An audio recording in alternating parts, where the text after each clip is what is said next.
Welcome to Nagarathna சமையல். இன்றைக்கி நம்ம பார்க்க போகிறது வாழைக்காய் ஃபிங்கர் சிப்ஸ்.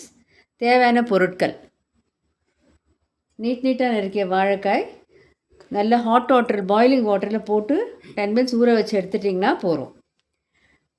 மஞ்சத்தூள், மிளகாய்த்தூள் தேவையான அளவு, உப்பு தேவையான அளவு, கடலை மாவு 1 பங்குனா 2 பங்கு அரிசி மாவு, தண்ணி தேவைப்பட்டால் ஊற்றிக்கலாம், எண்ணெய் டீப் ஃப்ரை பண்ணுறதுக்கு.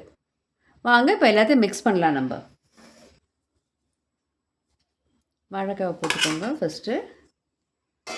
அதுக்கப்புறம் மிளகாத்தூள், மஞ்சத்தூள் தேவையான அளவு, அரிசி மாவு கடலை மாவு கலந்தது, உப்பு தேவையான அளவு. இப்போ எல்லாத்தையும் மிக்ஸ் பண்ணிக்கலாம். நம்ம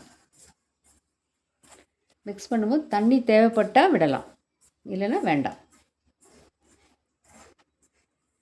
நல்லா மிக்ஸ் பண்ணியாச்சு. நான் தண்ணி விடலை, ட்ரையாக தான் இருக்குதுவே. ஸோ நம்ம தண்ணி தேவையில்லை. வாங்க ஃப்ரை பண்ணலாம். இப்போ நம்ம கடாயை போட்டு எண்ணெய் ஊற்றியாச்சு. என்ன நீங்கள் யூஸ் பண்ணுறீங்களோ ஃப்ரை பண்ணுறதுக்கு அதை யூஸ் பண்ணிக்கலாம். இப்போது வாழைக்காவை போடுங்க.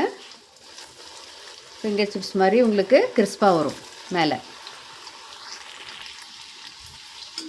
இப்போ ஃப்ரை ஆகிட்டு இருக்கு பாருங்கள். என்ன சிப்ஸு? வாழைக்காய் ஃபிங்கர் சிப்ஸ். நல்லா செவந்துடுச்சு. இப்போ நம்ம பிளேட்டிங் பண்ணலாம். வாங்க. இப்போது பிளேட்டிங் பண்ணியாச்சு. கிறிஸ்பியான வாழைக்காய் ஃபிங்கர் சிப்ஸ் ரெடி. நம்ம வாழைக்காய் பஜ்ஜி சாப்பிட்ருப்போம், வாழைக்காய் ஃப்ரை சாப்பிட்ருப்போம், வாழைக்காய் குழம்பு சாப்பிட்ருப்போம், எல்லாம் சாப்பிட்ருப்போம். ஆனால் இந்த ஃபிங்கர் சிப்ஸு டிஃப்ரெண்ட். இது மேலே வந்து பெப்பர் அண்ட் சால்ட் தூவி சாப்பிட்ருந்தாலும் சாப்பிட்லாம், ஈவினிங் ஸ்நாக்காக கொடுக்கலாம், சாப்பாட்டுக்கும் சாப்பிட்லாம். லைக் பண்ணுங்கள், ஷேர் பண்ணுங்கள் அண்ட் சப்ஸ்கிரைப் பண்ணுங்கள் நாகரத்னா சமையலுக்கு. தேங்க்யூ.